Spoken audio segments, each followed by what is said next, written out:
മലയാളക്കരയെ മുഴുവൻ പ്രണയിപ്പിച്ച പ്രേമം എന്ന ഫിലിമിന് ശേഷം അതിലെല്ലാവർക്കും ഏറ്റവും ഇഷ്ടപ്പെട്ട നായികയുടെ പേരിനേക്കാളും കഥാപാത്രത്തിന്റെ പേരിലാണ് ആളിപ്പോൾ അറിയപ്പെടുന്നത്. മലർ ഇനി അടുത്തതായിട്ട് അഭിനയിക്കാൻ പോകുന്ന ചിത്രം ഏതാണ് എന്ന് എല്ലാവരും വെയിറ്റ് ചെയ്തിരിക്കുകയായിരുന്നു.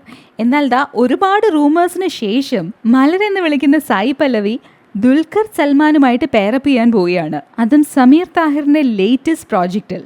ഫിലിമിന് ഇതുവരെ പേരിട്ടിട്ടില്ല. എന്തായാലും ഈ ഫിലിമിന്റെ ഷൂട്ട് നവംബർ 16 സ്റ്റാർട്ട് ചെയ്തു. ഒരു റൊമാൻറ്റിക് ത്രില്ലർ ആണ് ഇത് എന്നാണ് അറിയാൻ കഴിഞ്ഞത്.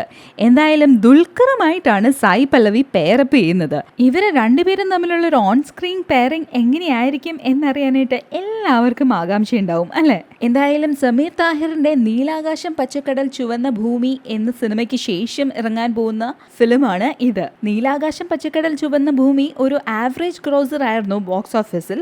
പക്ഷേ ഒരു പാത്ത് ബ്രേക്കിംഗ് മൂവി അറ്റംപ്റ്റ് ആയിട്ടാണ് ഇതിനെ എല്ലാവരും കണ്ടിരുന്നത്. Something different. എന്തൊക്കെയായാലും ദുൽഖർ സൽമാനും സായി പല്ലവിയും സമീർ താഹിറും ഒരുമിക്കുന്ന ഈ പ്രോജക്റ്റിനെ കുറിച്ച് എല്ലാവർക്കും ഒരുപാട് എക്സ്പെക്ടേഷൻസ് ആണ് ഉള്ളത്.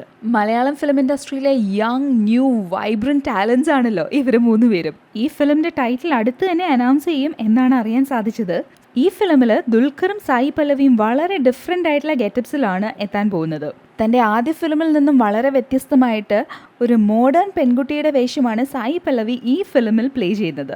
ദുൽഖർ ആണെങ്കിൽ ക്ലീൻ ഷേവ് ലുക്കിലൊക്കെയാണ് ഈ ഫിലിമിൽ എത്താൻ പോകുന്നത് എന്നാണ് അറിയാൻ കഴിഞ്ഞത്. എന്തായാലും ഫിലിമിൽ ഇവരുടെ ഓൺ സ്ക്രീൻ കോമ്പിനേഷൻ എങ്ങനെയിരിക്കും എന്നുള്ളത് നമുക്ക് കാത്തിരുന്ന് കാണാം.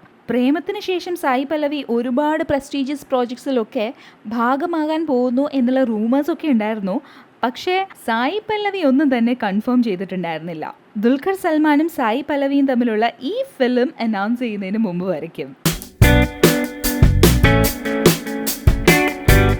I wish the events all the very best and happily declare IFM inaugurated.